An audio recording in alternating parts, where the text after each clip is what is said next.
My name is Michael, and this is the story of the night when everything in my life began to tilt. Quietly at first, like a chair leaning back on two legs, and then all at once, with a force I never saw coming. It happened on Thanksgiving, a day people associate with warmth, with comfort, with gratitude. But for me, it became a day of truth. A day when my wife asked me a question that cost $50,000 and somehow changed every part of our marriage. I have replayed that night 1,000 times in my head, not because of the money, though the number still stings when I say it out loud, but because of what the question revealed about who we were, who we had become, and how little we understood each other, even after 13 years of sharing a home, a life, and so many silent hopes we never learned to talk about. But I'm getting ahead of myself. Let me start with the moment I walked into my mother-in-law's dining room that evening. The smell of roasted turkey and cinnamon butter filling the air, soft music playing in the background, and the familiar hum of family voices layered on top of one another. It was warm and friendly, and calm in the way only a family holiday can be, when no one has yet said the wrong thing. I remember stepping inside, feeling the heat of the room after the cold wind outside, and thinking, maybe this year will be simple. Maybe this year will be peaceful. But life rarely warns you when a turning point is coming. My wife, Emily, was moving between the kitchen and the dining room, carrying dishes, smiling politely, laughing when expected. Her hair was tied back loosely, a few strands falling around her face, and she looked tired in a way only I would notice. The kind of tiredness that comes from holding too much inside. I told myself I would talk to her later, after dinner, after the night settled. But I had told myself that for months. Her brothers were already sitting at the table, arguing about football. Her mother was placing a large bowl of mashed potatoes near the center of the table like it was an offering.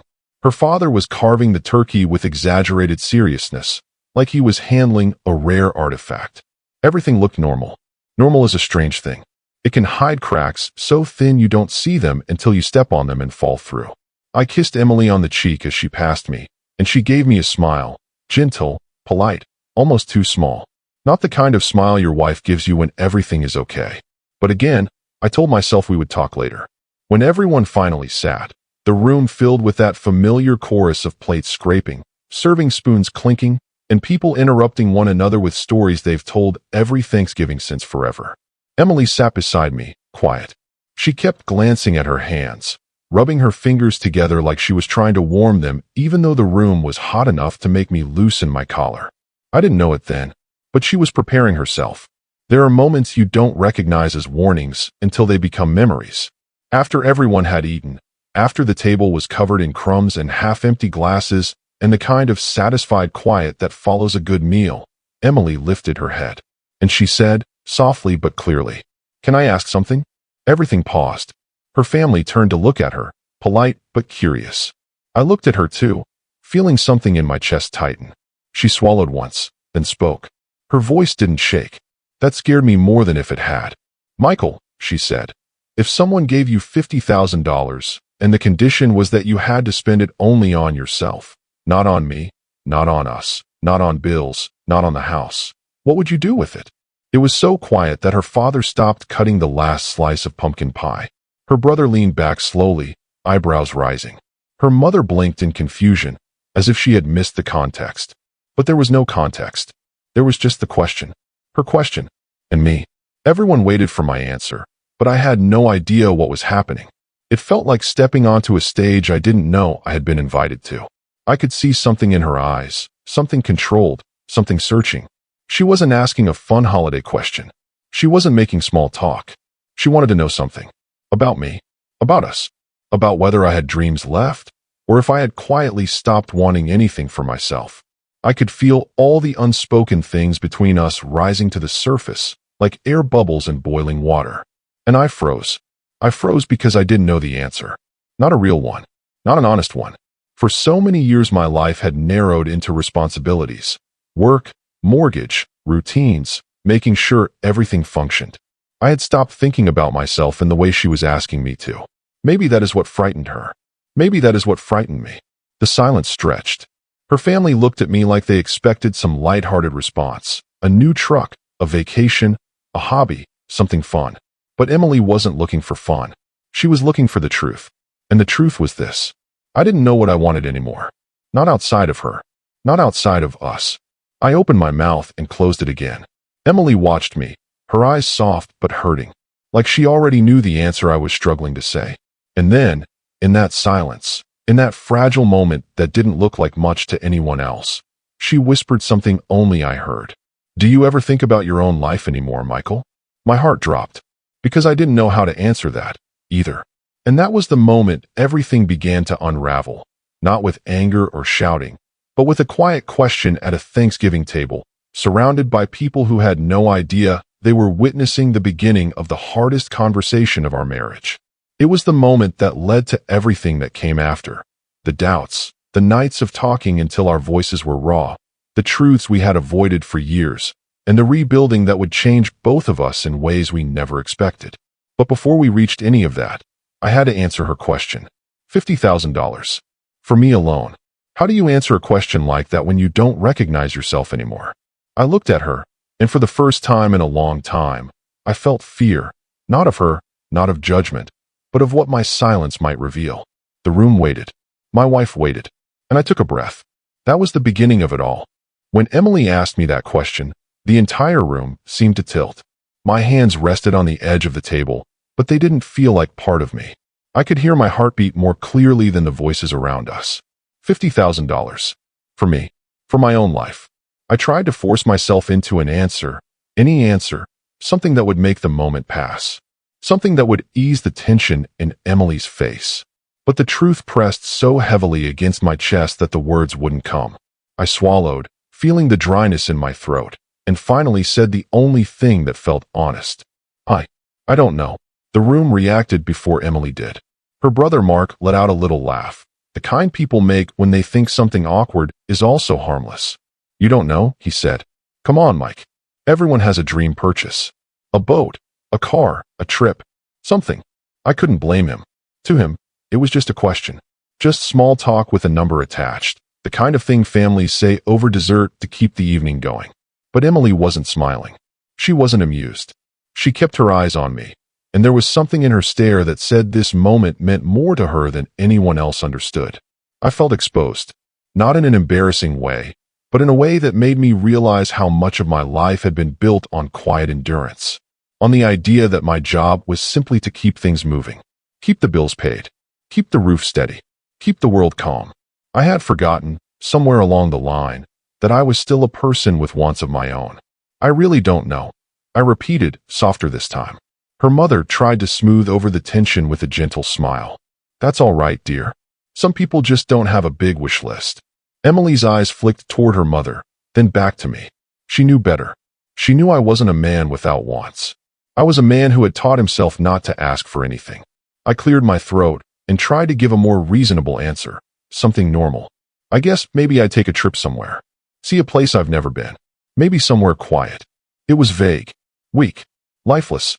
Even I could hear it. Emily didn't look angry. I almost wish she had. Anger is easier to understand, easier to respond to.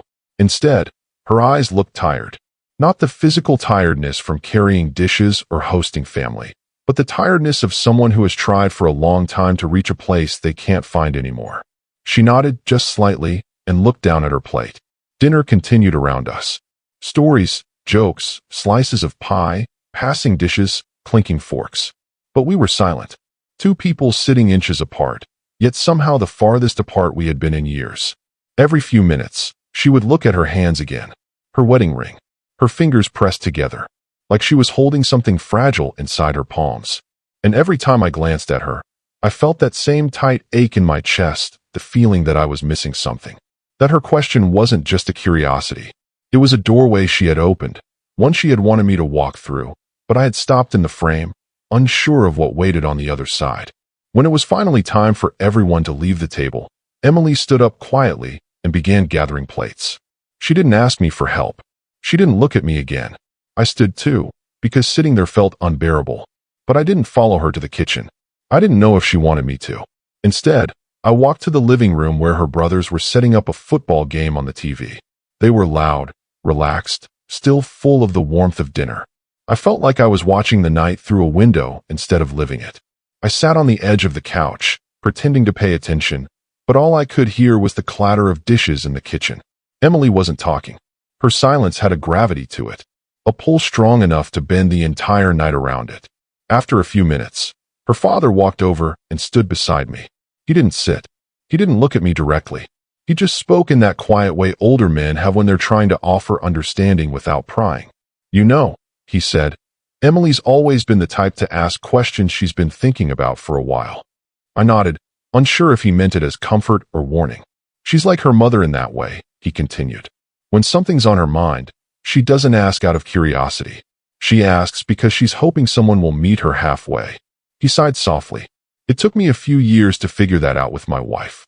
I nodded again, slower this time. He patted my shoulder once, gentle, brief, and walked away. I sat there a long moment, feeling the weight of what he had said. Meet her halfway. When was the last time I had done that? When was the last time either of us had? Eventually, I got up and walked toward the kitchen. I wasn't sure what I was walking into, but I knew I couldn't sit on that couch any longer pretending football mattered more than the silence in the other room. When I stepped inside, Emily was rinsing plates. Her mother was drying them. They were speaking softly, but their voices stopped when I entered. Not abruptly, not suspiciously, just in that natural way people do when a third person walks into a private conversation. Emily didn't turn around. I stood by the doorway for a moment, waiting for her to acknowledge me. When she finally did, it was with a small glance over her shoulder. Not cold, not warm, just tired. "I can help," I said. She nodded slightly. "There are leftovers on the counter. You can put them in containers." I moved toward the counter, feeling every step, every inch of distance between us. I grabbed the plastic containers and began spooning food into them, slowly, carefully. I didn't know if I should speak. I didn't know what to say. Eventually, I tried. About that question." She didn't stop washing, but I saw her shoulders tighten. Her mother quietly excused herself and left the kitchen. It was just us now. Emily placed a plate on the rack and turned off the water. She didn't face me. She just stood there, her hands resting on the edge of the sink. "You don't have to explain," she said softly. "I want to," I replied. She shook her head. "It's okay." But it wasn't. Not for her. Not for me. I walked a little closer. Not too close. Close enough that she could feel my presence, but not feel cornered. "Emily," I said gently. I didn't know what to say because I haven't thought about something like that in a long time. Not because I didn't want to answer you. She closed her eyes for a moment. A long moment. When she finally turned to me, her face wasn't angry. It was hurting. "That's the part that scared me," she whispered. "What do you mean?" She swallowed, and her voice came out fragile. "That you haven't thought about your own life, your own dreams, in so long that you couldn't give a single real answer. Not even one." I opened my mouth, but she kept speaking, emotions loosening with each word. "Michael, I didn't ask to put you on the spot. I didn't ask to embarrass you. I asked because I've been thinking a lot about us. About how we live. About how mechanical everything has become." Her voice trembled then. "I worry that you've disappeared inside the routine. And I don't know how long before I disappear too." Those words. They hit so deeply I could feel something inside me shift. Disappear. Had I been doing that without realizing it? Had I been fading out of my own life? Out of hers? I stepped closer. "Emily, I never meant." She held up a hand, stopping me gently. "I'm not blaming you. I'm not angry. I want to understand where you are. I want to know what you still dream about. What you want. What makes you feel alive." Her voice cracked, quiet and raw. "Because I haven't heard you talk about yourself in years, Michael." She wiped at her eye quickly, embarrassed. "And I'm scared of what that means." I felt my throat tighten. My wife wasn't asking about money. She wasn't asking about spending. She wasn't testing me. She was asking if the man she married was still there. If I still had a pulse beneath all the responsibility. If I still had a heartbeat strong enough to share a life with her, not just a house. She was asking if I was still alive in the way that mattered. I took a slow breath. And I told her the truth. "I don't know how to think about myself anymore," I said quietly.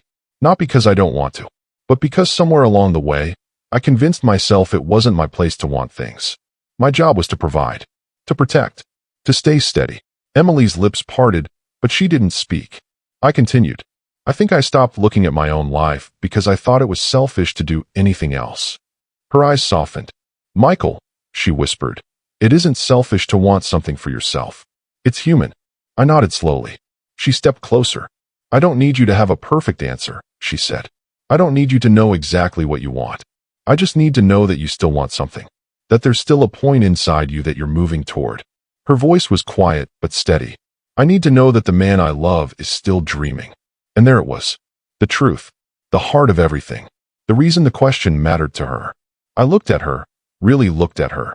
The woman who had stood beside me through every storm, who had carried her own silent burdens, who had waited for me to look inward long before she put that question into words. And for the first time in a long time, I felt something stir inside me. Not an answer, but the beginning of one. I opened my mouth. Emily, I want. But before I could finish, her mother called from the living room. Emily, dear, we need you for a moment. Emily closed her eyes briefly, then let out a soft breath. We'll talk later, she whispered. I nodded. But the truth was, later would be much more complicated than either of us expected. When we finally stepped out of her parents' house that night, the air was cold enough that I could see my breath. Emily wrapped her coat tighter around herself, and I did the same. The driveway was dim, the porch light casting a soft glow behind us, and the quiet felt heavier than the November wind. We walked to the car without speaking. Not angrily, not awkwardly, just quietly. The kind of quiet that forms after two people open a door they can no longer close. I unlocked the car, and Emily slid into the passenger seat. I sat behind the wheel for a moment without turning the key. My hands rested in my lap. The silence stretched between us, full of things we didn't yet know how to say. She was looking out the window, the reflection of the porch light catching the corner of her face. She looked thoughtful more than upset, almost like she was bracing herself for what the next hours might bring. I finally started the engine. The heater hummed softly as I pulled out of the driveway. We drove for a while without talking, passing the quiet houses and leafless trees and empty streets. Thanksgiving night always has a certain stillness, like the world has eaten too much and fallen asleep. I kept my eyes on the road, but I could feel Emily beside me. Her presence, her thoughts, her waiting. Halfway home, she turned her face toward the window and spoke. Can I ask you something else? Her voice was calm, careful, like she didn't want to push too hard, but couldn't hold everything in anymore. Yes, I said quietly. You can ask anything. She took a small breath, then let the words out slowly. When did you stop wanting things for yourself? The question fell gently, but it felt heavy. I swallowed. I'm not sure I stopped wanting. I think I just stopped thinking it mattered. She nodded, as if she had expected that. We drove a little farther before she spoke again. Was it work? She asked softly. Was it the stress? Work, bills, responsibility, life shrinking piece by piece. It was all of it, but none of it was the real heart of the truth. I shook my head a little. It happened gradually. I didn't even notice at first. I guess I kept telling myself I'd think about my dreams later, after things settled, after things got easier. But things never really did. Emily looked at her hands. So you stopped allowing yourself to dream at all? I hesitated before answering. Yes. She nodded again, quietly, thoughtfully, and something in her expression softened, not with pity, but with understanding. Michael, she said gently, I asked that question tonight because I wanted to know if you still see a future for yourself. A future that isn't just routine. I do, I whispered. Do you? She asked, turning fully toward me this time. Or do you see a life full of responsibility and nothing else? Her voice was soft, not accusing. I gripped the steering wheel a little tighter. I don't want that. I don't want to disappear into the routine. She watched me for a long moment. I don't want that either, she said. Her words settled in the air, warm despite their sadness. We drove past a row of houses decorated with early Christmas lights, tiny dots of color flickering against the dark. Emily watched them as we passed, her eyes soft but distant. I knew she wasn't thinking about decorations. She was thinking about us. About how easily two people can lose the thread of themselves while trying to hold everything else together. After a few minutes, she spoke again. You know what scared me the most about your answer tonight? She said quietly. I glanced at her, then back at the road. That it wasn't really an answer, she continued. It was emptiness. Like you were searching, and there was nothing inside to grab. I felt that. Not as criticism. She wasn't trying to hurt me, but as truth. Because she was right. I had searched inside myself, and I found blank space instead of desire. Emily, I said softly, I don't want to keep living like that. I don't want that for you either, she whispered. Or for us. I drove for a few more seconds before saying, I want to find myself again. I just don't know where to start. She exhaled slowly, her breath fogging the window. Maybe we start together, she said. The simplicity of those words made something in me loosen. It wasn't a promise. It wasn't a solution. It was a hand reaching out. We pulled into our driveway, the house dark except for the soft glow coming from the living room lamp we had left on. We sat in the car a moment longer, neither of us moving. Emily finally unbuckled her seatbelt. I know tonight felt heavy, she said softly. It wasn't supposed to hurt you. It didn't hurt, I said. It woke me up.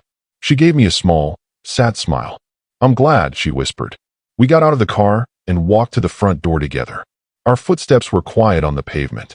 The cold air wrapped around us, harsh but clean. Inside, the house felt still, familiar, safe, but somehow different from when we had left it earlier. We took off our coats and shoes. Emily placed her gloves on the entry table, smoothing them out with her fingers like she always did. She turned to me. Do you want to sit for a while? She asked. Maybe talk a little more? I nodded. I'd like that. We walked to the living room and sat on opposite ends of the couch. Not far, but with enough space that the air between us felt thoughtful rather than tense. Emily tucked her legs underneath her. I leaned forward, elbows on my knees, hands clasped. For a moment, neither of us spoke. Then she said softly, I didn't ask that question because of the money, you know. I know, I whispered. I asked because I'm worried about us. My chest tightened. In what way? She looked at me with eyes that held both fear and hope. In the way that two people can love each other and still slowly fade, she said. In the way routines can become walls. In the way silence becomes normal. I took that in. Every word. Emily, I don't want silence to be our normal. Neither do I, she said quietly. Her voice wavered then, just a little. I miss you, Michael. Not you've changed. Not you've failed. Not you're distant. Just, I miss you. The honesty of it was so soft, so vulnerable, that it landed inside me like a weight and a warmth at the same time. I moved a little closer on the couch. I miss you too, I said, my voice shaking more than I expected. She looked up at me, surprised. Not because she doubted it, but because we had not said those words in a long time. Too long. I think we've both been living in the same house, but not really living with each other, she said. I nodded. I think so too. She took a deep breath. And I want that to change. I really do. Me too, I whispered. The clock on the wall ticked softly. A distant car passed on the street outside. The house settled with its usual nighttime creaks. We sat there, letting the quiet wrap around us. Not heavy this time, but gentle. A quiet that felt like the beginning of something instead of the end. After a while, Emily asked, Can I tell you something I've been afraid to say? Yes, I said immediately. Anything. She hesitated before speaking. I don't want you to live a life where you disappear into responsibility. I don't want you to grow old and look back and realize you never lived for yourself. Her voice trembled. I don't want to be the reason you stopped dreaming. My chest tightened again. You're not, I said firmly. Emily, you're not. She looked uncertain. Then why does it feel like every time life got heavier, you cut away a piece of yourself? I swallowed. Because that's how I thought I was supposed to take care of us. Her eyes softened. Taking care of us doesn't mean losing yourself.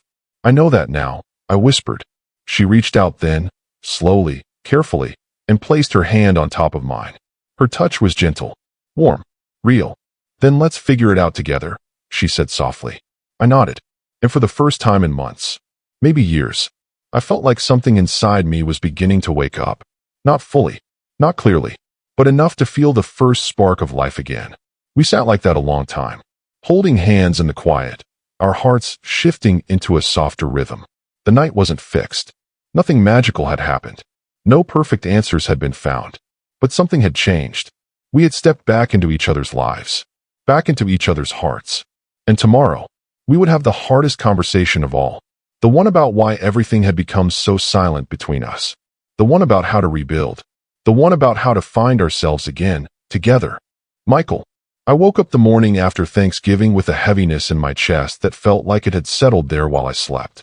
It was the kind of heaviness that doesn't rise from a nightmare or a sudden shock.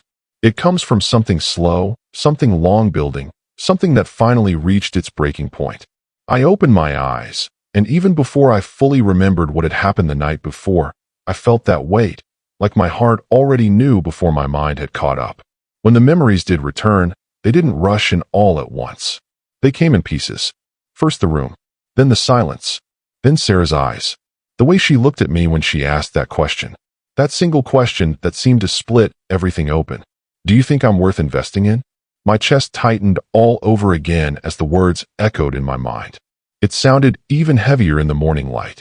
Heavier because now there was no distraction of a crowded holiday dinner. No relatives shifting in their seats. No clinking of utensils or polite laughter to mask how big the question really was. There was only the quiet of our bedroom and what felt like the lingering shadow of something broken between us. I rolled onto my side and looked at the other side of the bed. It was empty. The blankets were smooth and untouched, like she hadn't slept there at all. For a moment, I just stared at the empty space. It made me feel like I'd missed something, like she had left without telling me, even though logically I knew she probably just went downstairs early. Still, the emptiness bothered me. It wasn't physical space that felt empty. It was something else, something emotional, something that had been growing for months and years without us ever calling it by its name. I got out of bed slowly, trying to gather myself. The house felt unusually quiet as I walked toward the hallway. Not peaceful quiet. More like the kind of quiet that happens after an argument, even though we didn't technically have one the night before. But silence can be an argument too. Silence can say things louder than words. When I reached the top of the stairs, I could smell coffee drifting up from the kitchen. The familiar smell brought a strange mixture of comfort and dread. Comfort, because it meant Sarah was here. Dread, because it meant we would have to face what happened. I went downstairs, moving slower than usual, unsure of what I would find. And when I stepped into the kitchen, I saw her standing by the window, holding her mug with both hands. Her shoulders were slightly hunched. Her hair was still tied up the way it had been last night, which told me she probably didn't sleep well either. She didn't hear me right away. She was staring out the window like she was trying to find answers in the quiet street outside. I took a breath and kept my voice soft. Morning. She turned at the sound of it, and the moment our eyes met, I could tell. She remembered everything too, and she didn't know where to put those feelings. Neither of us did. Morning, she said, her voice low and tired. She took a small sip of her coffee. I made some if you want. Thanks, I said, and walked toward the counter to pour myself a cup. My hand was steady, but my breathing wasn't. Every second felt too heavy, too delicate, like the space between us had turned fragile overnight. I sat at the table. She stayed by the window, and there was a long, quiet moment where neither of us said anything. We were both waiting for the other to speak first, but we didn't know how to start. Finally, Sarah broke the silence. I'm sorry for what happened last night, she said, not looking at me. I shouldn't have put you on the spot. That wasn't fair. Her words were calm, but they carried a sadness that felt deep, like an apology that came from somewhere heavy. I swallowed, trying to find the right words. It's not that you asked, I said. It's how it happened. The timing. The way it felt. I know, she murmured. I was nervous. And when I get nervous, I do things that don't always make sense. She finally turned toward me, leaning against the counter. Her eyes were tired, but not angry. More like hurt. More like confused. I've been thinking about this for a long time, Michael, she said quietly. Longer than you know. I set my coffee down slowly, giving her my full attention. Why didn't you tell me sooner? She let out a soft, shaky breath. Because I was scared. Because I didn't want you to think I wasn't enough. Because every time I imagined saying it, I kept thinking I would sound silly or irresponsible or like I'm chasing something that isn't realistic. She paused, tightening her grip around her mug. But mostly, I felt like maybe you don't believe in me anymore. Not the way you used to. Her voice cracked at the last word, and something inside me tightened painfully. Hearing her say that did something to me. It wasn't anger. It was guilt. Deep, sharp guilt that hits you in a place you didn't realize was vulnerable. Sarah, I said softly, I never stopped believing. She shook her head before I could finish. Yes, you did, she whispered. You did. Maybe you didn't mean to. Maybe you didn't realize it. But somewhere along the way, you stopped looking at me like I could be someone. Someone more. Someone with dreams worth fighting for. I didn't know what to say, because part of me wanted to argue. But another part, the honest part, knew she wasn't entirely wrong. Marriage has this way of shifting things in small increments. Not all at once. Not in big, dramatic moments. But in quiet changes, repeated over time. Responsibilities add up. Bills, work stress, daily routines, the small things, the endless to-do lists, the tired evenings. And before you know it, the person standing across from you isn't the same dreamer they used to be, and neither are you. But what hurt most was realizing I hadn't noticed the shift. Not fully. Not until her question at Thanksgiving forced us to face it. I leaned forward slightly, keeping my voice low. I never wanted you to feel like that. That's not what I feel.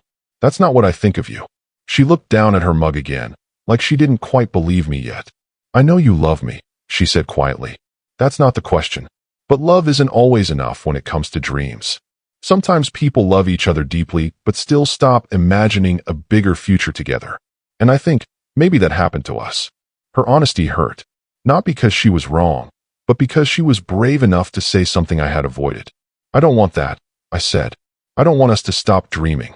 Then why does it feel like we did? She asked softly. Why does it feel like I'm the only one still trying to imagine something more for myself? I didn't have an answer. Not a good one. Not a meaningful one. And the silence that followed made that clear. She set her mug down on the counter and walked slowly toward the table. She sat across from me, folding her hands together on the surface. When I asked you that question last night, she said, I wasn't trying to embarrass you. I wasn't trying to force you into something. I wanted to know if you still saw me. Not just as your wife. Not just as someone who cooks dinner or pays bills or keeps the house running. I wanted to know if you still saw me as a person who could grow, who could change, who could be more. I felt my throat tighten again, and I didn't know what to say. Everything she said was reasonable, honest, vulnerable. And the worst part was knowing she didn't come to that feeling overnight. She'd probably carried it quietly for a long time. I'm sorry, I finally said. I'm sorry you felt like you had to ask that in front of everyone. I'm sorry I didn't see how much it meant to you sooner. She nodded slowly, not looking away. What hurt most, she said softly, was the look on your face.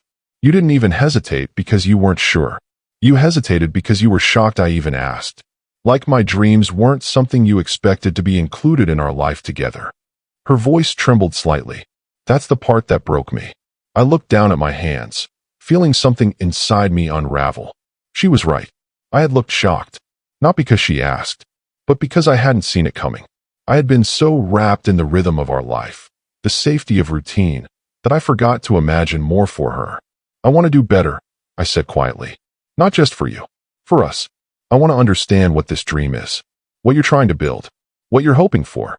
She looked at me for a long moment, like she was trying to determine whether this was a real turning point or just a momentary attempt at peace. Eventually, she took a slow breath. Okay, she said. Then let me explain. She pushed her mug aside and placed her hands flat on the table. I want to start a photography studio, she said softly. Not something huge. Not a big commercial thing. Just something small but professional. Something that lets me do what I love and also build something meaningful. A small studio for family portraits. Weddings. Newborn photos. Engagement sessions. The kind of moments people want to hold on to. I nodded slowly, listening carefully. I've been practicing quietly, she added. I didn't tell you because, well, I didn't want to get your hopes up if it wasn't going anywhere. And I didn't want to disappoint you if I failed. I frowned gently. Sarah, since when? She hesitated for a moment. Since last year, she admitted. I've been taking online courses, watching tutorials, practicing editing, learning how to use professional lighting. I even saved some money for a starter equipment set. I have a notebook full of plans, a business model, client ideas, branding concepts, pricing, everything. I stared at her, stunned, but not in a bad way. More like someone suddenly revealed a part of themselves that you didn't realize you were missing. Why didn't you tell me? I asked again, softer this time. Her answer came out quiet. Because you haven't asked me about my dreams in a long time. The ache in my chest deepened. I should have, I said. She nodded, eyes softening but still sad. I know life gets busy. I know we get tired. I know routines take over. But Michael, I needed you to see me. I needed you to ask. I needed to feel like we were a team, not just two people maintaining a household together.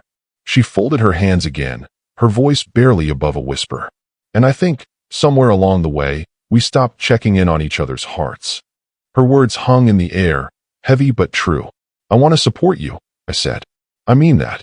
She looked uncertain, like she wanted to believe me, but didn't want to be hurt again. That's why I asked the way I did, she confessed.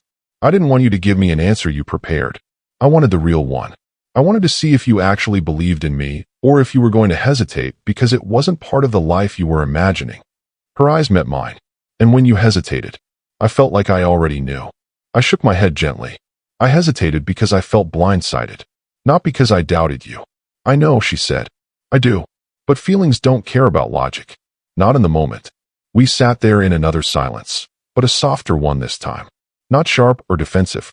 More like two people finally admitting what had been building quietly between them. I took a breath. Let's talk about it, I said. All of it. Tell me what you see for this studio. Tell me what you need. Tell me what it would mean to you. She looked down again, and then back at me, and something in her expression shifted, just slightly, like a door had cracked open. It would mean everything, she said. Not because of the business itself, but because it would be something that's mine. Something I built. Something that gives me purpose outside of being a wife, or a daughter, or a sister. She paused, her voice warming. I love our life. I do. But I don't want to lose myself inside it. Her honesty struck me again, deeply, because I realized I had been so focused on trying to keep our life stable, that I forgot stability doesn't mean the same thing to everyone. I want that for you, I said. Truly. She watched me carefully, as if trying to determine whether she should let herself believe it. I didn't want the $50,000 question to sound like a demand, she said. It wasn't. It was a dream. A fragile one. And I asked it in the worst possible way because I was afraid to ask you privately. Her voice grew even softer. I thought if I asked privately, you might say no? And I didn't know how to handle hearing that directly. Hearing that made my chest feel tight in a different way. Not guilt this time, but protectiveness. Sadness. The kind that comes from realizing someone you love has been carrying a fear you never noticed. I'm not saying no, I said. I'm saying let's understand it. Let's figure it out together. She nodded slowly, her eyes softening just a bit. I want that, she said. I really do. Another silence settled, but this one didn't feel dangerous. It felt like the kind you have when both people are thinking carefully, when both sides are trying to process without rushing. After a moment, she spoke again. There's more, she said. Something I didn't say yesterday. I looked at her, waiting. The reason it hurt so much wasn't because of you. Not entirely. She looked down at her wedding ring, twisting it gently. It's because I've been comparing myself to everyone else in the family, she said. Your sister with her career. Your brother with his business. Even your cousins who seem to have their whole lives figured out. She swallowed. And every time I looked at myself, I felt like I was falling behind. Like I didn't have anything to show. Like I wasn't contributing something meaningful. I leaned forward. You contribute more than you know, I said softly. She smiled sadly. I know you believe that. But when everyone was talking about accomplishments and promotions and plans last night, I felt small, invisible, and for a moment, I panicked. I wanted to say something, anything, that made me feel like I mattered too. She wiped the corner of her eye gently, and that's why I asked. It wasn't about the money. It was about proving to myself that I wasn't just drifting. My heart sank a little. You're not drifting, I said. You're not invisible. And you're not behind. She looked at me with a kind of fragile hope. Then help me, she whispered. Help me build this. Not just financially, emotionally. Help me believe in myself again. I nodded slowly, feeling the weight and meaning of her words. I will. She let out a breath she'd been holding, her shoulders softening slightly. Then let's start there. But the truth is, starting wasn't easy. Our conversation that morning didn't magically fix everything. It didn't erase the hurt or instantly restore the confidence she felt she had lost. What it did was open the door, just enough, for us to step through together. And sometimes, that's all you need. Just a door that opens. Just a starting point. Just the willingness to try again. What came next was its own journey. A long, quiet, emotional one that taught me more about marriage, vulnerability, pride, fear, hope, and love than I ever expected to learn. But that is where the next part of the story begins. I wish I could tell you that the conversation we had that morning fixed everything. I wish I could say that once we finally spoke honestly, the rest came easy. But the truth is, emotional wounds don't heal overnight. Even the ones you don't notice forming until they're already deep. After that talk, Sarah and I moved through the day quietly, almost carefully, like we were handling something fragile. In a way, we were. We were handling each other. And neither of us knew exactly how to do that without pressing on the bruises left from the night before. She went upstairs to shower, and I stayed in the kitchen, staring into a mug of coffee that had long gone cold. I kept replaying everything she said. The fears, the insecurities, the dreams she carried alone. And the part that stung hardest, the part one kept hearing on repeat, was her voice saying, "You haven't asked me about my dreams in a long time." It was true. Painfully, undeniably true. In the early years of our marriage, we asked each other everything. What do you want out of life? What do you imagine for us? What scares you? What makes you feel alive? But over time, the questions faded. The curiosity faded. And the gap that formed between us didn't show itself as a crack. It showed as distance. Invisible, quiet, unspoken. And nothing widens distance faster than silence. I sat there wondering how I didn't see any of this happening. How I didn't notice her slowly shrinking into herself. How I missed the signs that she wasn't just fine. She was lonely inside the life we built together. When she came back downstairs, she looked composed, but her eyes told the truth. They were still sad, still fragile, still holding something she wasn't ready to say yet. I stood up. "Want to take a walk?" I asked. She hesitated, not out of rejection, but uncertainty, like she wasn't sure if closeness was safe yet. But after a moment, she nodded. "Yeah," she said softly. "I'd like that." We put our coats on and stepped outside.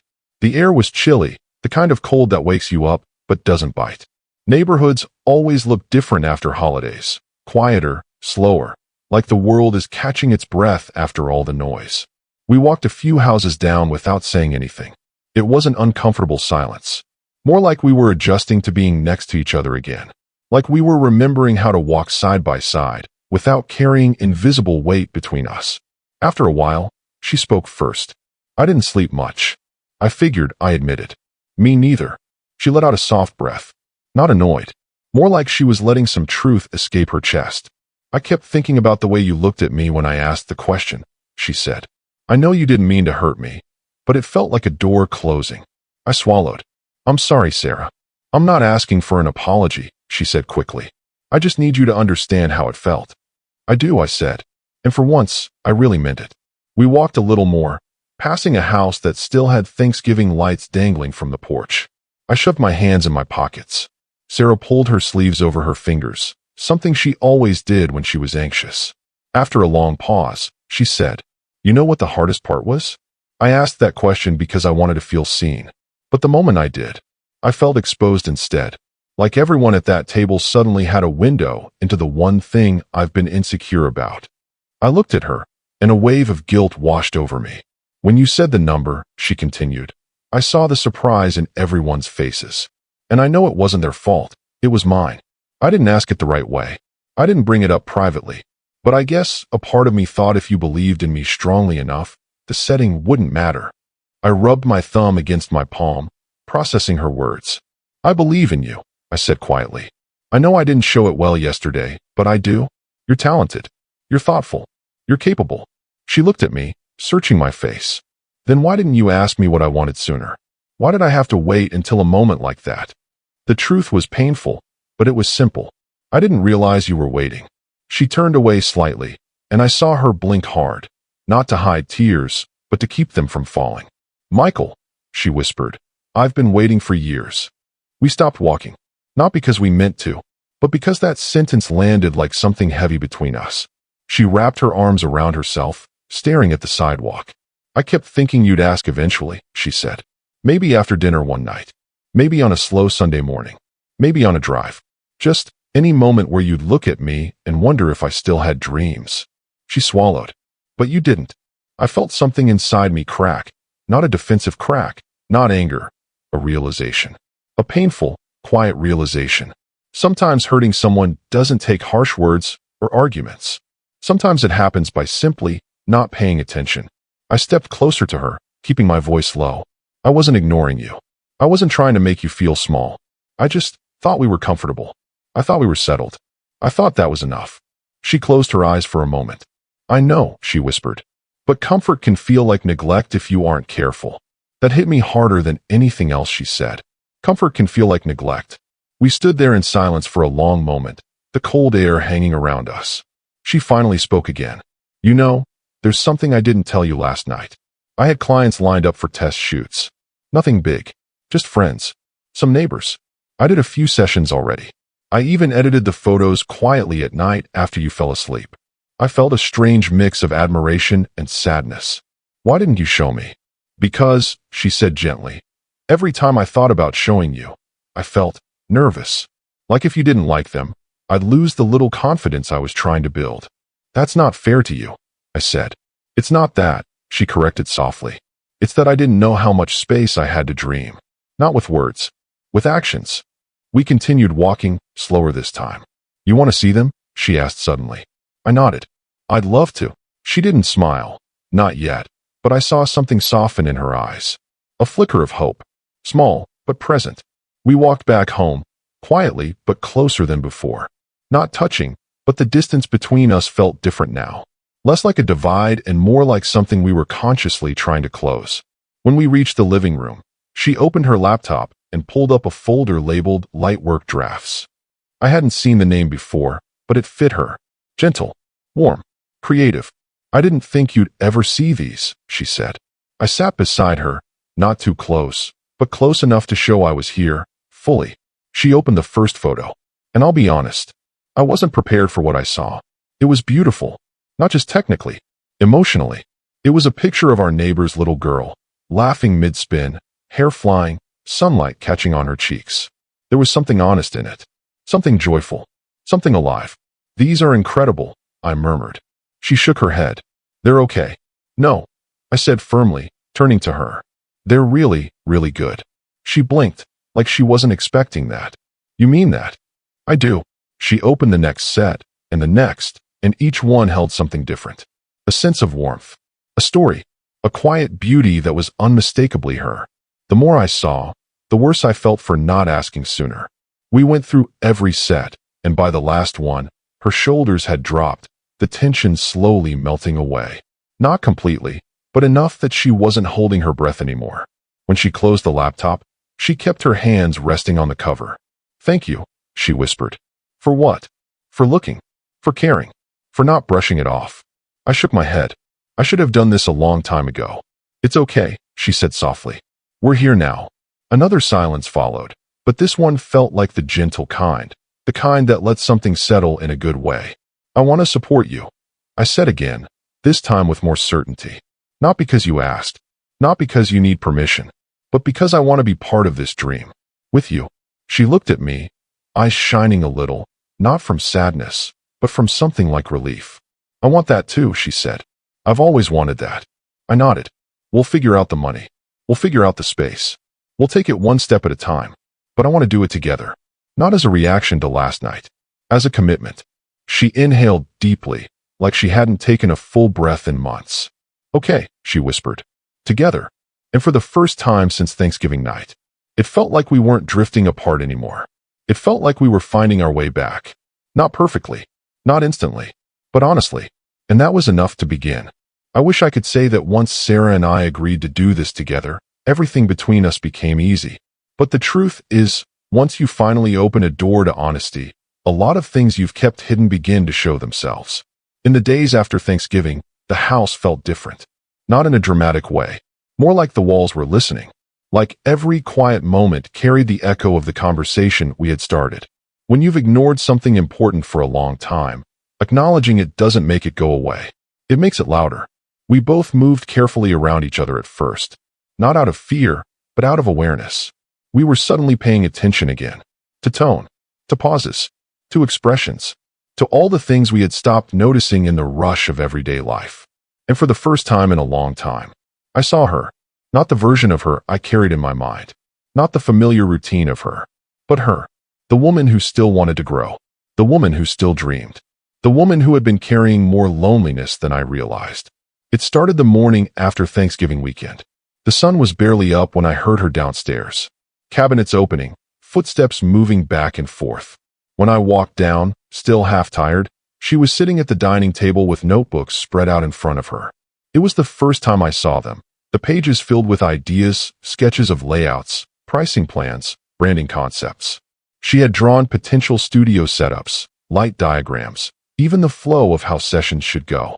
It was detailed, thoughtful, careful. It was hers. She looked up when she heard me.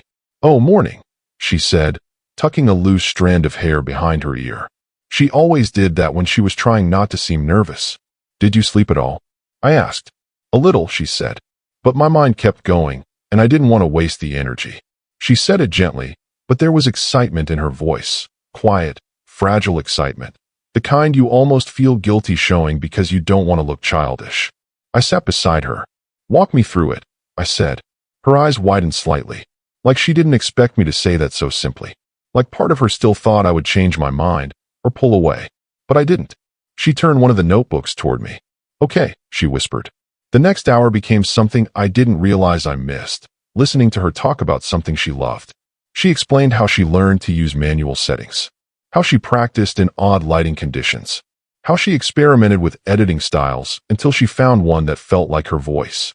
She even had notes on marketing, community boards, social media posts, referral incentives. The more she talked, the more she came alive. Not loudly, not with forced enthusiasm, but with a quiet, glowing certainty, the kind a person gets when they finally let themselves hope again. "I wanted to start small," she said. "Maybe rent a small space at first. Build up clientele. Upgrade equipment slowly. I wasn't expecting you to cover everything. I just wanted you to believe I could do something meaningful." She looked down, tracing a line on the page with her finger. "I didn't want the money to be the reason you said yes or no." I understood that now. The $50,000 wasn't really the question. The dream was. She closed the notebook gently. "I know it's a lot," she said. "I know this changes things. I know it might feel like it came out of nowhere." "It didn't come out of nowhere," I said. "I think it's been building for a long time. I just didn't see it." She nodded slowly. "That's what scared me." Her voice trembled just slightly, but enough for me to feel it. We sat there quietly for a moment. The morning light stretched across the table, warming the edges of the pages. Everything felt still, like the world had paused to give us room. Then, slowly, she said something that caught me off guard. "Michael, do you ever feel like we stopped growing?" I turned to her. "What do you mean?" She hesitated, choosing her words carefully. "Not us as people, but us together. Like we got so comfortable with our routine that we forgot how to dream as a couple." I leaned back slightly, thinking, not defensively, just honestly, because she wasn't wrong. When we first got married, everything felt full of possibility. We talked for hours about the future. We planned trips. We dreamed about things we wanted to build together. Over time, we replaced big dreams with small habits. Comfortable habits. Predictable habits. There's nothing wrong with stability, but if you're not careful, stability becomes stagnation. "I think we let the world shrink around us," she said softly. "And I think a part of me got lost in that shrinking." Her voice cracked on that last word, lost, and it hit me differently. Not like criticism, more like a confession. I reached out, gently resting my hand over hers. "I didn't want you to feel lost," I said. "I know you didn't," she whispered. "But feelings happen anyway." There was a long silence. She didn't pull her hand away, and that small detail felt bigger than anything else that morning. "I think starting this studio could help me feel like me again," she said softly. "I want that," I said, and I meant it. Truly, fully. But something inside me also stirred, something uncomfortable, something I didn't expect. Fear. Not fear of her dream. Fear of what it might reveal. Fear of whether I had been standing still too. Fear of what happens when one person grows faster than the other. And fear of realizing there were parts of myself I put away a long time ago. Dreams, ideas, hopes, that I never revisited, because life became about survival, routine, responsibility. Maybe we had both stopped growing, but she was brave enough to name it. We spent the rest of that day talking, not constantly, but in long waves. She would pause, think, then share something else. I would listen, then ask questions. There were stretches of silence that didn't feel heavy anymore. They felt necessary. Like both of us were processing truths that had been sitting quietly in the corners of our marriage for years. Later that evening, she sat beside me on the couch and rested her head on my shoulder. Something she hadn't done in a long time without thinking about it first. There was no tension, no distance, just warmth. "You're quieter than usual," she murmured. "I'm thinking," I said. "About what?" I hesitated, then spoke honestly. "About how much I've missed talking to you like this." She breathed out softly, not sadness, but understanding. "Me too." I rested my chin lightly on her head. "I don't want us to drift like that again," I said. She turned her face slightly toward me. Then let's not. Simple words. But they felt like a promise. The next few days were a mixture of normal life and emotional steps forward. Some moments were easy, some were hard. Some were hopeful, some were confusing. Healing isn't a straight line. Marriage certainly isn't. One night, while she was editing photos, I asked her, "Do you want help finding a space?" She stopped, her fingers hovering above the keyboard. "Are you sure?" she asked softly. "I'm sure." She exhaled, a slow, shaky breath, the kind someone releases when relief mixes with lingering fear. "Thank you," she whispered. "Really?" But then, quietly, she added, "I don't want you to feel like you're only doing this because of what happened at Thanksgiving. I'm doing it because I want us to grow," I said. "Together. And because I want you to have something that makes you feel alive." Her eyes softened, and I saw something truly beautiful. Gratitude and vulnerability blending together. "We can look tomorrow," she said. "Tomorrow is good." She closed her laptop, leaned against me, and for the first time in a while, she felt light. Not carefree, but unburdened. And I realized something important that night. When someone you love finally feels safe enough to dream again, the whole room feels brighter. But here's the thing, Michael. Just because the light returns doesn't mean the shadows disappear. As we moved closer, we also uncovered deeper truths neither of us had confronted yet. Truths about resentment, unmet needs, fear of failure, fear of disappointing each other. Truths about the long, quiet distances that form in marriages that look fine from the outside. We were closer, yes, but we were also walking toward deeper waters. And that is where the story goes next. The following week felt strange, but in a good way. Strange because our house, which had once felt predictable, quiet, and comfortable, suddenly felt full. Full of small sparks. Small signals of life. Small reminders that we weren't just coexisting anymore. We were noticing each other again. It started with tiny things. Sarah would hum while making coffee, a sound I hadn't heard in months. I would notice her fingers tracing the edge of a notebook while she reviewed photo edits. The way her eyebrows would crease slightly when she concentrated. I started looking for those small details, the nuances of her life I had overlooked. The little threads that made her her. We talked more. Not just about the studio, not just about money or logistics. We talked about childhood memories. About the friends we'd lost touch with. About the dreams we had when we were 20 and the ones we abandoned when life got heavy. Every conversation felt deliberate, intentional, as if we were reacquainting ourselves with the person sitting across from us. One evening, I asked her about a photo she had taken weeks earlier of a street lamp glowing against the evening sky. I hadn't paid it much attention before, but now I studied it with her. "I like how it catches the feeling of quiet moments," she said softly. "The way light feels when no one's watching." I nodded, trying to absorb more than just the image. I wanted to absorb the emotion behind it, the intention, the thought that had gone into it. "Do you remember when we used to drive out of town late at night?" I asked. "Just to see the stars?" She smiled faintly. "I do. I miss that," I admitted. "I miss us feeling like the world had endless possibilities." Her eyes softened. "Me too. That's part of why I want the studio. It reminds me that life can still be full of possibilities. Even now." I wanted to tell her that I understood more than she could know, but words felt insufficient. Instead, I just reached out and gently touched her hand. She didn't pull away. That was enough. But it wasn't all smooth. Some nights, the weight of what we hadn't said in the past months, years, really, pressed down on us. I would catch myself thinking about the silence that had built up between us, the misunderstandings we had allowed to fester because neither of us asked the hard questions. One night, after dinner, I found myself saying something I had avoided for months. "Sarah," I started, hesitant. "Do you ever feel like I stopped noticing you? Really noticing you?"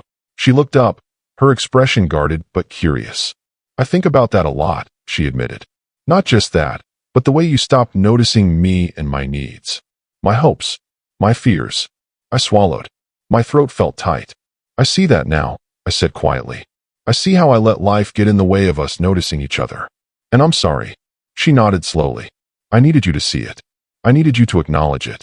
Not just with words, but with your actions." "I will," I said. "I promise. I want to notice you again. I want to be here, really here." Her eyes glistened. That's all I wanted. The next few days were filled with small, intentional steps. Sarah organized her notes for the studio, and I helped her research local spaces, even checking on rental listings she had marked. I didn't take over. I simply supported, listened, and asked questions when I could. It was hard, in a way that felt good. Hard because it forced me to confront my own complacency, my own fear of taking risks, and the ways I had let routine replace ambition. Hard because every success she had quietly built reminded me of how much I had ignored my own dreams. One afternoon, we decided to drive to a potential studio space together. It was small, nothing fancy, but it had large windows and natural light spilling in. Sarah's eyes lit up in a way I hadn't seen in years. "This could be it," she whispered, almost to herself. I reached over and squeezed her hand. "It is. If you want it, it's yours." She turned to me, and for the first time, I saw something I hadn't realized I had been missing in our marriage: relief. Pure, unfiltered relief. Relief that someone finally understood, believed, and supported her in a way that mattered. Driving home, we didn't talk much. The silence wasn't heavy. It was comfortable, warm, and filled with an unspoken understanding. Later that evening, Sarah pulled out her camera and asked if I wanted to try taking a few shots. I hesitated, unsure, but nodded. She guided me patiently, showing me the angles, the light, the details I had overlooked for so long. For the first time, I realized how much I had missed simply paying attention. The details of our lives, of each other. The moments of stillness, the subtle beauty, the laughter, the shared glances.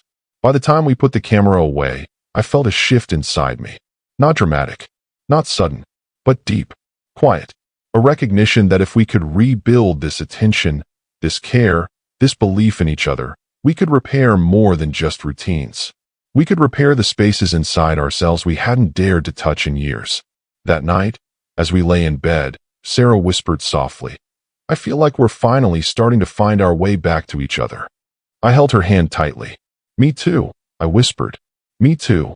And in that quiet, I understood something profound. The real work of marriage, the real work of love, isn't in grand gestures. It's in noticing, in asking the questions you've avoided, in holding hands through silence, in believing in each other even when the world makes it easier to look away. It wasn't perfect. It wouldn't be perfect. But for the first time in a long time, it felt like we were walking towards something meaningful, together. The days following our decision to move forward with Sarah's studio were different. Not dramatic, not sudden, not filled with some cinematic transformation. Just different. Subtle shifts that made our lives feel lighter, closer, more intentional. We started each morning with quiet routines that didn't feel empty anymore. Sarah would wake first, make coffee, and I would follow, not because I had to, but because I wanted to. Because I realized there was value in noticing the ordinary. Noticing her. Noticing us. Some mornings, she would sit at the table with her laptop and notebooks spread in front of her, completely absorbed in her work. I would watch for a while, and then, without saying much, I would pour my own cup of coffee and settle in beside her. Sometimes we spoke, sometimes we didn't, but every morning carried a sense of presence, a reminder that we were finally participating in each other's lives again. The process of finding a studio space became an adventure of its own. We visited small, sunlit rooms that smelled faintly of paint and furniture polish. Sarah's eyes lit up when natural light streamed in through large windows. She would sketch on napkins, fold her hands around her pen, and explain how the light would fall on a subject's face. I listened. I asked questions. I learned to see through her eyes. And slowly, she started to trust me with more than just her plans. She started sharing her fears. "I'm scared I won't get clients," she admitted one afternoon as we drove home from another viewing. "That I'll fail before I even start." I reached over and took her hand. "You might," I said honestly. "You might fail, but I'll be here, and you'll learn. And every failure will teach you something, and I'll be here to remind you of your progress." She let out a breath that sounded like relief. "I've been so worried I was alone in this." "You're not," I said. "Not ever." And in that moment, I realized that the work of marriage, of truly being partners, wasn't just in the big gestures or the financial support. It was in showing up, in listening, in believing even when it's scary, even when doubt lingers in the corners of your mind. Over the next few weeks, we began preparing the studio. We painted walls, moved furniture, and tested lighting setups. Sarah insisted I try the camera again. This time, I wasn't nervous. I was eager. Eager to learn. Eager to see the world through her lens. One evening, we stayed late, rearranging the room for a better flow. I noticed how meticulous she was, how careful, how thoughtful. But I also noticed her passion. The way her face softened when she found the perfect angle. The way she laughed quietly when something went wrong, and then fixed it. The way her eyes glimmered when she imagined her first clients stepping through the door. I felt something stirring inside me, a mix of pride, admiration, and awe. Not just for her, but for us. For the fact that we were trying. For the fact that we had chosen to confront the cracks in our marriage instead of letting them grow quietly. Then came the first test photos. Sarah invited a friend's family to pose for a practice session. She directed them patiently, adjusting angles and lighting, while I watched, amazed at her confidence. When the photos were done, she showed me the results on her laptop. "They're not perfect," she said, "but they're honest. That's what matters." I looked at the images, and I saw something more than just good photography. I saw her heart. I saw her dreams made tangible. I saw resilience and courage and creativity that had been quietly buried under routine for far too long. "They're incredible," I said. "Truly." Her lips curved in a small, genuine smile. "Thank you," she said, "for seeing them, for seeing me." And I realized that seeing someone isn't just about noticing their success. It's about acknowledging their effort, their persistence, their growth, their humanity. It's about holding space for them without judgment, without interruption, without distraction. Later that night, we sat on the couch, exhausted but fulfilled. She rested her head on my shoulder, and I felt the warmth of her trust, her love, and her vulnerability. "Do you know what this feels like?" she whispered. "What?" I asked. "Like freedom," she said. "Like I'm finally allowed to be who I am, fully, and not worry about judgment. Like you're really seeing me." I hugged her gently. "I see you," I said. "I promise I'll keep seeing you." And I meant it. But the journey wasn't without challenges. There were moments of doubt, of fatigue, of frustration. There were mornings when she would wake up worried about finances, and nights when I would lie awake thinking about whether I was doing enough.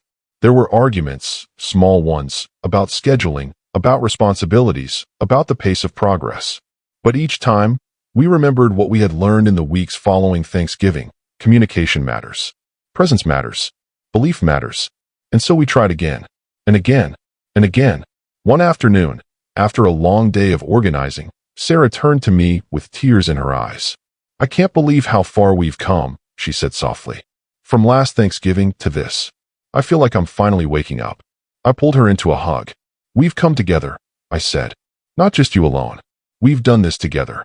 And for the first time in years, I felt the full weight of that truth. The weight of partnership, of commitment, of love that had weathered neglect, fear, and silence. Because love isn't just a feeling. It's a series of choices. Small ones, big ones, repeated endlessly. Choices to listen, to support, to believe, to show up, to forgive, to try again. And as I held her that evening, watching the soft light from the window spill across the room, I knew we were finally choosing each other. Every day. And that was the real gift of all we had endured. The first few weeks after Sarah officially started her photography studio were intense. Not in a chaotic, dramatic way, but in a deep, almost exhausting way that tests patience, resolve, and love. Every day carried a mix of excitement and fear, a combination that makes ordinary moments feel monumental. She was determined, relentless, and brilliant in her quiet, meticulous way. I watched her move from task to task, sometimes with nervous energy, sometimes with laser-focused intensity. She made notes, created schedules, organized lighting setups, drafted emails to potential clients, and edited dozens of photos late into the night. And through it all, she never lost that fragile sense of hope, the one I had been helping her rebuild. I remember the first morning she invited me to watch a live shoot. It was a simple session, a young couple who were friends of ours, wanting some portraits. But for Sarah, it was more than that. This was her first opportunity to put everything she had been working for into action, to test her skills, her instincts, her confidence. I arrived early to help set up the lighting and props. She moved around the room with quiet precision, adjusting cameras, checking angles, whispering instructions to herself. Her fingers trembled slightly when she connected the equipment, but she didn't hesitate. She simply kept going. I realized in that moment how long she had been carrying a private burden, the fear that she might fail, the fear that she wasn't enough. And now, here she was, standing on the threshold of proving to herself that she could be. The couple arrived, laughing and chatting, unaware of the quiet storm of emotions swirling behind the scenes. Sarah greeted them warmly, her voice soft but steady. She led them through poses, guided lighting adjustments, and encouraged natural smiles. And I watched, silently, as she transformed into someone I hadn't seen in years. Confident, radiant, fully alive in her purpose. After the session, she pulled me aside. "They went well," she whispered, barely audible. "But I don't know if anyone will book with me." I took her hands in mine. "It doesn't matter right now," I said. "What matters is that you did it. You showed up. You created something real. And that's everything."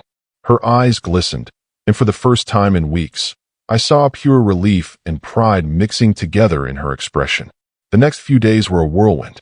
She began posting sample photos on social media, reaching out to small communities, and scheduling free sessions for friends and acquaintances who might spread the word. Every morning, she would show me her progress, and every evening, we would review the day together, reflecting on what worked, what didn't, and what could be improved. It was exhausting, but it was life. And it was ours. One evening, after a long day, she collapsed onto the couch beside me. Her shoulders were tense, her hands trembling slightly from fatigue, but there was a glow in her eyes. "I didn't think I could do it," she admitted. "But I did, and I'm scared to feel proud of myself." I laughed softly, brushing a strand of hair from her face. "You should be proud. You've worked for this every single day." She rested her head on my shoulder. "It's more than just work," she murmured. "It's me, finally being me again." I held her close. "And I'll always be here for that." But even as we celebrated small victories, the reality of challenges loomed. Finances were tight, and we had to make careful decisions about investments, equipment, and time. There were moments when I felt the pressure, the fear that I might not be able to fully support her, or that we might misstep in some way that could undo the fragile progress we had made. Sarah, on the other hand, carried a quiet determination. She reminded me often that fear is normal, that setbacks are inevitable, and that the act of trying is what counts. Watching her navigate these challenges taught me a new form of resilience, one that is patient, persistent, and rooted in belief rather than blind optimism. A few weeks later, she received her first paying client. It wasn't a huge contract, just a family wanting portraits, but it was enough to validate all the work she had done. I remember the moment she called me to tell me the news. She was trembling, voice breaking with excitement and disbelief. "They booked me, Michael," she said. "They actually booked me." I laughed, relief flooding through me. "I'm so proud of you." She paused, catching her breath. "I can't believe this is real, that I'm really doing it." That night, we celebrated quietly at home, sharing a simple dinner and talking about what the future might hold. We made tentative plans, discussed potential growth, and imagined the possibilities without pressure. And for the first time in months, I felt a sense of real partnership, not just as husband and wife, but as teammates navigating a dream together. As days turned into weeks, Sarah's confidence grew. Her portfolio expanded, clients provided glowing feedback, and her creative energy became infectious. I found myself inspired, too. Inspired not just by her success, but by the courage it took to take the first steps, to confront fear, and to trust herself and me enough to pursue something that mattered. And yet, there were still quiet moments of reflection. Moments when I realized how much we had both sacrificed in the past, how many dreams we had shelved, how many questions we had avoided, and how much time we had allowed routine to dull our awareness of each other's needs. One evening, after a particularly successful session, we sat on the porch, watching the sunset. The sky was a soft wash of pink and gold, and the air carried the crispness of early winter. Sarah leaned her head on my shoulder. "Do you realize how far we've come?" she asked softly. "I do," I said, "and it's only the beginning." She smiled faintly. "I never thought we could get here. After Thanksgiving, I didn't think we'd find our way back." I held her hand tightly. "We did, and we're still finding our way. Together." It was true. The path forward wasn't easy. It was filled with uncertainty, mistakes, and challenges we hadn't yet faced. But there was one thing I knew with certainty. We had begun to rebuild trust, understanding, and connection in ways that mattered. The next month was a test of endurance. Sarah balanced her work, her studio, and her personal growth alongside her responsibilities at home. I adjusted to being more present, more attentive, and more emotionally available. We navigated disagreements about money, scheduling, and expectations with an awareness that hadn't existed before. And slowly, painfully, beautifully, we learned how to communicate with honesty, patience, and empathy. One night, after a particularly long day of editing and scheduling, Sarah turned to me. "Michael, do you remember the question I asked at Thanksgiving?" I nodded. "Of course." She took a deep breath. I realized now that it wasn't really about money. It was about seeing if we were still a team. If we were willing to fight for each other's dreams, not just our comfort. I squeezed her hand. "We are, and we will continue to be." She smiled, a real, genuine smile that reached her eyes. "I feel like I'm finally alive again." "You are," I said softly, "and I'm proud to be by your side." It wasn't perfect. It never would be. Life doesn't work that way. There were still challenges ahead, financial pressures, scheduling conflicts, and moments of doubt. But the foundation we had rebuilt was stronger, deeper, and more resilient than I had dared to hope for. Because we had confronted what we had avoided. We had faced fear, vulnerability, and uncertainty together. And in doing so, we discovered something extraordinary, the true power of partnership. As the days and weeks continued, Sarah's studio grew. She built a small but loyal client base, her confidence blossomed, and her creativity flourished. And through it all, our marriage transformed. Not because the studio solved everything, but because it forced us to see each other again, fully, honestly, and with love. And in that transformation, I learned a lesson I will carry forever. Love isn't just about being together.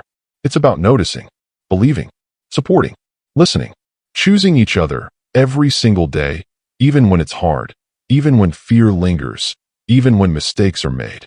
Because when you do, the small sparks of effort, attention, and care grow into something that can illuminate the darkest corners of your life.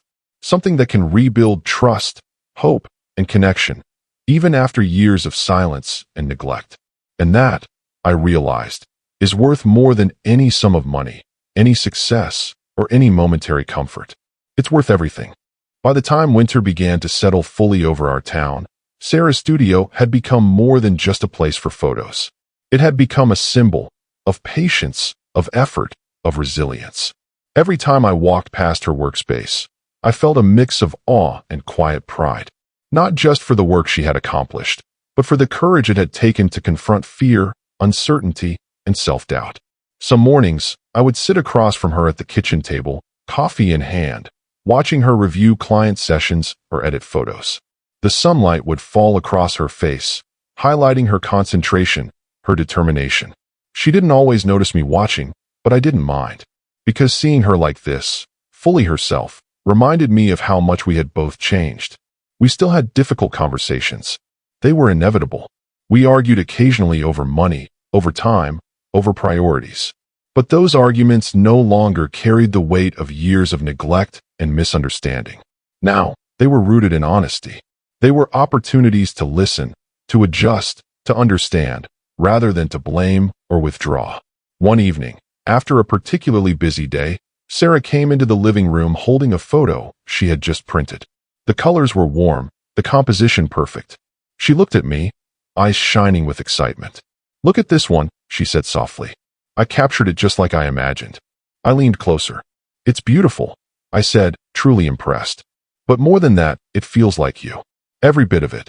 She smiled, a little shyly, but there was pride in her voice.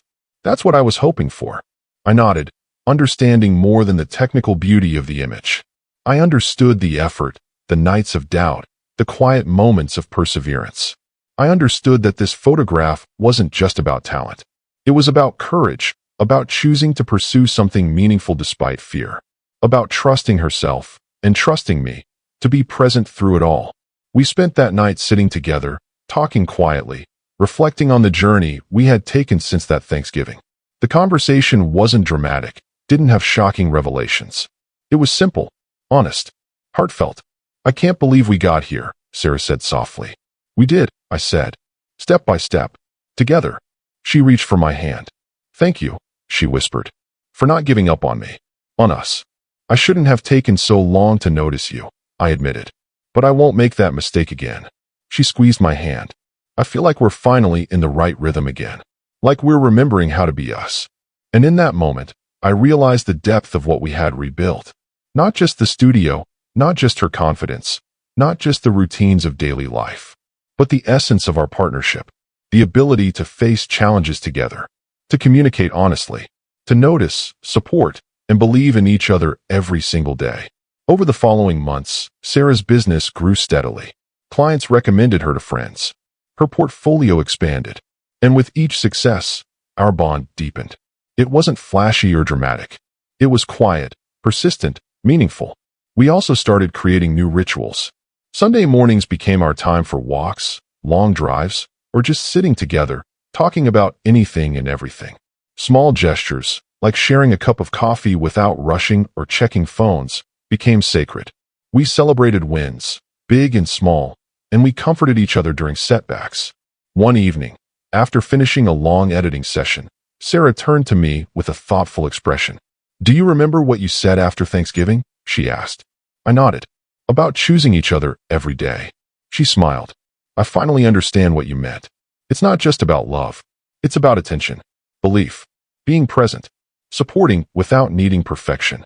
That's what really saved us. I felt a lump in my throat. I learned the same thing, I admitted. That noticing, truly seeing each other, matters more than anything else. That love without action isn't enough. She leaned her head on my shoulder. I feel like we've grown in ways we didn't even know we needed. Yes, I said softly. And I promise to keep growing with you. With us. The quiet triumph we felt wasn't about accolades, financial success, or external validation. It was the triumph of simply choosing each other every day, of facing fear, uncertainty, and the uncomfortable truths we had avoided for years, of learning to communicate, to notice, and to care deeply without taking the other for granted. Looking back, that Thanksgiving wasn't just a turning point because of a question or a sum of money. It was a turning point because it revealed the gaps in our attention, the silence we had allowed to grow, and the courage we needed to rebuild. It was a moment that forced honesty, reflection, and action, and we responded. Months later, as we prepared for the first official opening of Sarah's studio, I watched her set up the space with the care and attention only she could give. The light fell perfectly across the room, highlighting her presence. She looked up at me and smiled, a smile full of gratitude, confidence, and joy. I realized then that the real reward wasn't the studio, the clients, or even the photos. It was the journey itself, the rebuilding of trust, attention, and partnership, the learning to listen, support, and believe in each other. The small daily choices that, over time, became the foundation of something truly lasting. That night, as we locked up the studio and walked home, the streets were quiet. The air was crisp, carrying a sense of calm and possibility.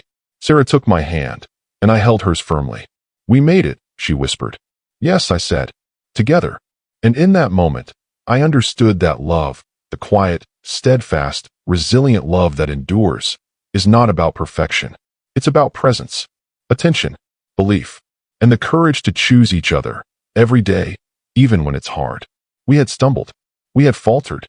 We had faced silence, fear, and distance. But we had found our way back. And that, more than anything else, was worth everything. Because in the end, the greatest lesson I learned from that Thanksgiving, from the $50,000 question, from the months of struggle and effort, was this. Love is a choice. A daily, intentional, sometimes difficult choice.